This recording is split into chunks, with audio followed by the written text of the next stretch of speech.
Recently, I told you about the beauty trends that I would like to see gone in 2020. Here are the ones that I would like to see in 2020 and possibly the decade ahead. I'd like to see different textures and formulations, duochromes, multichromes, foils from mainstream brands in big palettes, instead of just matte and shimmer, 32 eyeshadow palettes containing just matte and shimmer. So many indie brands have duochromes and multichromes aplenty, so why can't mainstream brands do the same? That's the first one. The second one, innovation. I'm afraid that I can't really explain this one. Don't ask me exactly what, because if I knew, I would sell the idea and be so rich I'd buy a holiday home in Mallorca. So I'm afraid I can't really explain it. But innovation. The brands should come up with innovative things. Don't ask me exactly what. We've seen very little innovation last year. I want to see innovation. Number 3, sustainable packaging. I want to see more brands do what Ren does and use recycled packaging. I also want to see recycling and return programs, wherein you return about 5 or 10 products to a brand or a retailer from across brands, and then you get 5% off or something, or 10% off, or you get one product of your choice free, whatever. Recycling and return programs. I'd also like to see more glass bottles. I made a conscious effort to shift as far as possible to glass bottles where a lot of products are concerned. Unfortunately, I failed miserably when it comes to cleansers, because not only are all my favorite cleansers in squeezy bottles, squeezy tubes, sorry, but also, the glass bottle cleanser that I did try, Tata Harper, the pump mechanism was so utterly horrible. I had to throw away the pump and, pour out the cleanser like that, It was awful. So glass bottles, I'd like to see more brands do this. The Ordinary does, but the Inkey List doesn't. Number 4, I'd like to see refills, even in makeup. I know there are some brands out there that allow you to buy skincare refills. There are certain brands that allow you to buy refill lipsticks. That's fine, but there is some plastic involved, mind you. What I'd like to see is refills across products. Shiseido, for instance, has refills that you chuck inside compacts. So refillable compacts used to be a thing. They're no longer a thing. I don't know why that is. I'd like to see a return to refillable compacts, Similarly, in the case of eyeshadow palettes, we have seen that this is indeed possible. Recently, I showed you the London Copyright eyeshadow palette. I link the video where I showed it to you in the description box below, so you can go and see it. Where, the eyeshadows, you can chuck out the pans one by one, as in when you hit pan on each pan, and replace them with other single eyeshadows. So I'd like to see all palettes have some kind of a mechanism or some kind of option to do that. Usually you have to depot them with a lot of technical know-how, as it were, and for klutzy or clumsy people with unsteady hands, that can be a nightmare. So I'd like to see eyeshadow palettes where it is easy to chuck out the pots or the pans where you've hit pan and replace them. So that sort of eyeshadow. Don't tell me that you need to buy your own Z palette and make up your own eyeshadow palette with singles. No, I'm talking about full-fledged palettes that are on sale, not the single eyeshadows that you can buy. The London Copyright is one such palette, and I'd love to see more like that. Number 5, I'd like to see more originality and less plagiarism and duping and copying.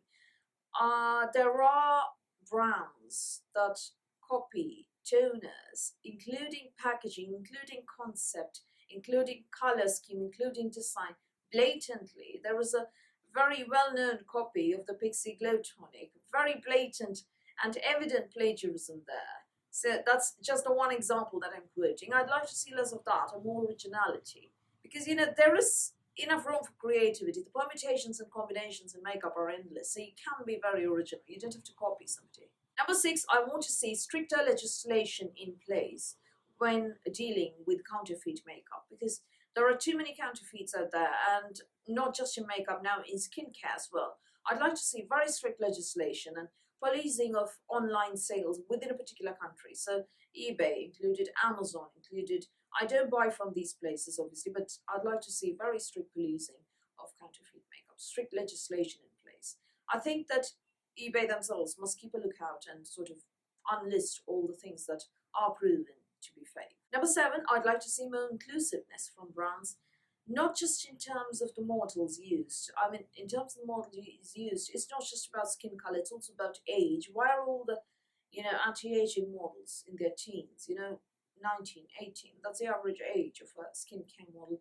No, when you are trying to sell your anti-aging product, I want to see Helen Mirren there, and how the product has helped her. That's what I want to see. Similarly, there definitely needs to be a lot more inclusivity in terms of shades of the models used, as well as the colors. Recently, Hourglass has launched a Vanish concealer, and there were about 5 deeper shades, and everything else was 50 shades of mild yellow or paler yellow. So that's not how it works. I'm hopping mad at Hourglass for this. Hourglass is a brand that I used to like a lot, but this has thoroughly let me down, And the worst part is that when this concealer was announced, somebody on Facebook, a complete stranger, commented that those with deep skin should not be complaining that brands don't have shades for them. If they're so mad, if they're so concerned, why not go out and make your own brand and make your own product for your own skin? You know your skin best. That was the exact comment from this person. I hope I never see them in real life. I never meet them, because my blood pressure would go as it is. I'm sure it spiked. The thing is, if you think that those with deeper skin tones should not complain when a brand comes out with shades for lighter skin, if you think that those with deeper skin should go and make their own brands for their skin, here's what. Do you think that people with deeper skin should be kept out of universities and schools and hospitals, and they should go and make their own hospitals and schools and universities? Is that what you're saying? Are you also saying, therefore, that people with deeper skin should be kept out of buses and airplanes, and if they want to get in, if they want to travel, they should, or commute, they should, go and make their own buses and aeroplanes and, drive them around or pilot them around, as it were? It's just a crying shame that so many years later, the civil rights movement hasn't helped one bit. There is so much racial prejudice going around. And the worst part was that this comment was not taken down by Facebook, despite so many people reporting it. If the shutter of a shop is up, and as long as there are customers who haven't committed a crime, such as shoplifting or something, or murdering the cashier, or trying to murder the cashier, or kidnapping the cashier or something, as long as that sort of thing, as long as no crime is committed, and as long as the shutter of a shop is open, the customer has every right to walk in. Similarly, if you are selling makeup, you have to cater to all kinds of customers, irrespective of their skin color. Back to the topic, more inclusiveness from brands and less of what Hourglass has done. And I'd also like to see, more acceptance and more agreement, rather than people saying deeper skin toned people have to manufacture their own makeup if they want makeup in their skin tone. Horrible. Number 8, I'd like to see more disclosure and transparency from brands, and this is the one where I feel the least positive, where I have very little hope. Most brands indulge in heavy photoshopping, and most mascara advertisements include false eyelashes, for instance. So transparency, where is that? Recently, NARS had a makeup look where they, used very little Photoshop, and you could see the skin and the fine lines and the pores and everything. Very, very nice. I'd like to see more of that going forward. More disclosure, more transparency, less Photoshop, less lies, less covering up. And apart from Asian skin color, I'd also like to see flaws included. Gucci Beauty did this. They had Danny Miller as the face of their lipstick campaign, and that was amazing to see, not, veneered, perfectly polished, pearly whites there. I'd like to see more flaws being shown, because most of us, 99.99% human beings, have a lot of flaws on the. I don't think they're flaws, no one's perfect. You shouldn't call them flaws. Most of us look natural, and when you have natural skin, it's not perfect skin. It's not utterly flawless and photoshopped skin. We see very little of that. I'd like to see more natural skin, more natural faces. Following up from number 9, number 10, I'd like to see more integrity and ethics from brands. Again, this is one where I have very, very little hope. I don't want to see brands asking people to write reviews for them. That's apparently huge among a number of brands, not just the one that got caught, as it were. So I'd like to see, brands not asking people to write good reviews for them. I'd like to see brands not sitting on influencers to write good reviews or give them good reviews, and instead compensating them, however. That sort of thing. More integrity and ethics, not just from brands, but also from influencers. I doubt this will ever happen, but it's a new decade of hope and everything, so I'd like to keep on hoping, yeah? Number 10, better quality control is something that I'd like to see in 2020 and the decade ahead. No, mold or hair or fiber or particles in makeup. It is possible. Other brands have done it. So there is really no excuse for that sort of poor quality control. And as soon as there is such an incident, I think that there must be a total recall initiated immediately. Number 11, I'd like to see wearable glam being a makeup trend that enhances existing features, something like the looks that Lisa Eldridge does, then in your face, blatant, those eye looks that you see on Instagram, that sort of thing, the very sharp contouring. I'd like to see wearable glam that Lisa Eldridge does than the other kind of makeup, but this is a personal preference. You may like to see the other kind of look. Nothing wrong in either opinion. Number 12, I'd like to see more affordable, ingredient-driven, science-based skincare from brands than, miracle serums and magic anti-aging creams with grandiose claims, So I know that The Ordinary and the Inky List and Good Molecules and similar brands exist, and Revolution Skincare and so on. I'd like to see more brands come forward, more brands do this, and brands that are already in skincare change towards this niche than go on and on about magic anti-aging creams and miracle youth renewal, rejuvenation, age reversal serums, that sort of thing. So I'd like to see more of that. Number 13, we're talking about advent calendars.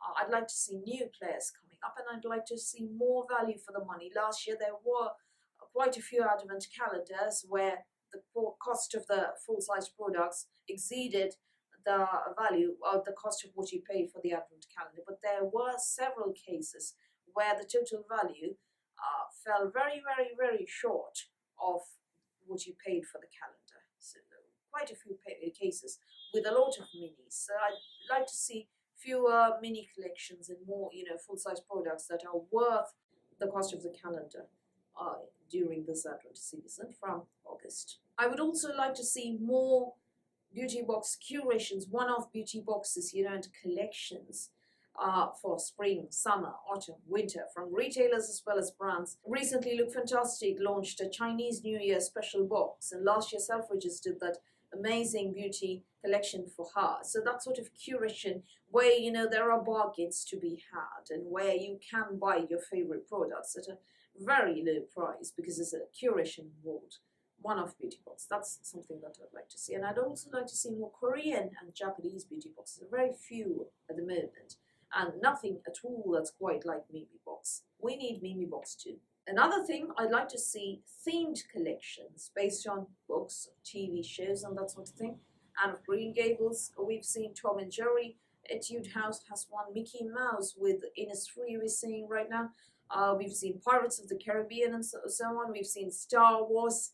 So that's the sort of thing that I would like to see. Disney, lots and lots of Colourpop collections, or the Disney themed, rather than, influencer collabs. I know that the licensing costs will be involved here, but surely the sales that you make will give you enough profit to make up for the licensing costs that you pay. I would also like to see more single eyeshadows, trios and quads, even along with big eyeshadow palettes. For instance, when launching this, it would be lovely if you could launch, say, this one, a khaki green, as a single eyeshadow. That way, if I don't want to buy so many eyeshadows, and I only want this khaki green, I would skip this palette because there's no point in buying an eyeshadow palette where 10 shades you don't want and one or two shades you want. So instead, if you launch these two as single eyeshadows, I would buy those, more sales. So along with big palette collections, I'd like to see one or two of those shades chosen to launch as single eyeshadows along with that palette. That would be lovely. You heard that idea first here, people. Remember that. If any brand does this, they ought to pay me copyright. Do you not agree? I'll buy that holiday home in Mallorca yet. Similarly, I'd like to see mini palettes launch alongside big palettes because you may not want all the colors in a palette, or you may want only a mini version. Huda recently did this with the mini nude eyeshadow palettes, Nude Obsessions palettes, which were supposed to be mini versions of her new nude palette, catering to different skin tones. So that sort of thing I'd like to see. We've also seen mini versions of the Anastasia Beverly Hills Norvina Pigment palettes. So I'd like to see more minis alongside the big palette launches. Number 18, more brands should invest internationally in as many countries as possible. They need to make a presence. It's more sales for them, And, I think our global sisterhood, brotherhood, our global peoplehood has a right to access products easily, so without, paying a lot of customs duties and shipping charges and so on. So more brands should definitely have an international presence. Recently, Bourjois decided to quit selling in the UK. They've also walked out of quite a few other global markets. I have a video on that, which I will link in the description box below. I don't want to see more brands doing this. I want to see more of an international presence. Makeup is a universal language, and I think more brands should be available to everybody around the world. Number 19, very, very important. These are in no particular order. I just wrote them down as and when I got the ideas. That's all. Number 19, more brands need to go cruelty-free. There is no excuse in this day and age. I mean, I'm not talking about medication. I dare say that certain medications need to be tested on animals. I don't know. When I was in Portugal at an international diabetes conference, back when I was in the health journalism niche, I have actually seen animal testing of a new kind of insulin. They had these white rats, which were apparently bred for the purpose, and they were not force-fed actually. The candy was kept there, and the rats just turned up and ate them. I mean, not turned up, just ate them when they were kept in close proximity. So they were fed a very, very, very high sugar candy, pellets. And, when those pellets were kept on the side, people passing by actually thought they were sweets, complimentary sweets, and ate those as well. Oh my God. And once these rats had ingested the candy, they went berserk with all the sugar hike, just hurl themselves against the cage and all that. It was awful to watch. And then the insulin was tested on them. And you could see how the sugar came down. I don't know how on earth that sort of thing would be replicated on a human. I know that we have clinical trials on human beings. There are definitely 3-phase clinical trials for most medications on human beings.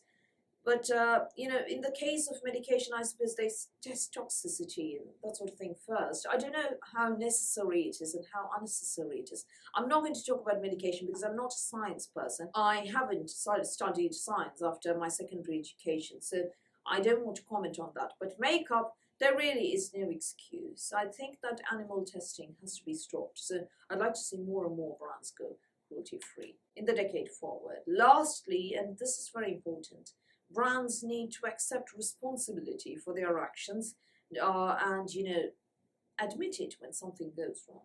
I'm not just talking about admitting responsibility for their failures on social media or for the drama that they create or for rude replies made to people on social media or rude remarks or, drama generated. Not just that, I also want to see responsibility taken and admission of guilt and apologies for things like mold or hair in makeup. When it is found, recall the product immediately. Say, I'm sorry, I don't know what went wrong. It was quality control failure on our part, and we take full responsibility, and we will be taking very stringent measures to see that this does not happen again.